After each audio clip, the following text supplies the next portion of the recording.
So recruitment, finding the right people. Tool libraries are obviously, the physical tools are very important, but it really is a people project. Some things to consider when you're looking for volunteers. At the Station North Tool Library, we're really excited. We launched more formal, finalized values statements. Everything starts with the values. So volunteers to a degree have to be aligned on that front for the other, good stuff to follow. Communication is so pivotal. And it's not just one way. Obviously, it's not just, are they a good talker, but even more importantly, are they a good listener?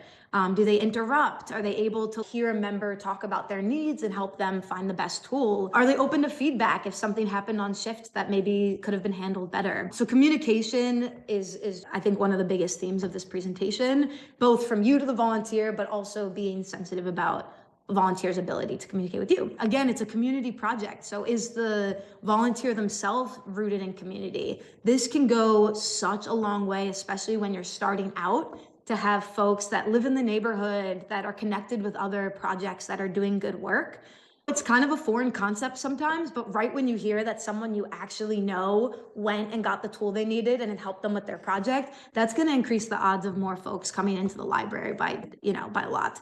So yeah, rooted in community is big. And then capacity. Can they actually commit to the time? Maybe they love the project. A lot of people will love the project, but do they have the time to really follow through on their commitments? And then lastly, skills. So do the skills they have align with the needs of the organization? This can be tool knowledge, fixing, maybe they have community organizing experience. Maybe you're navigating the process of becoming an independent 501c3 and they have nonprofit management experience. Photography, maybe they have a nice camera, right? Like there's so many different skills that could be tangible, they could be social skills that you want to keep an eye out and have strong communication around, so you have an understanding of different folks' skills and how to use them. So then where to look? The number one place, if you do already have members, if you're at that place, they're going to be the number one pool to look for. Obviously, they're people that to some degree believe in the project.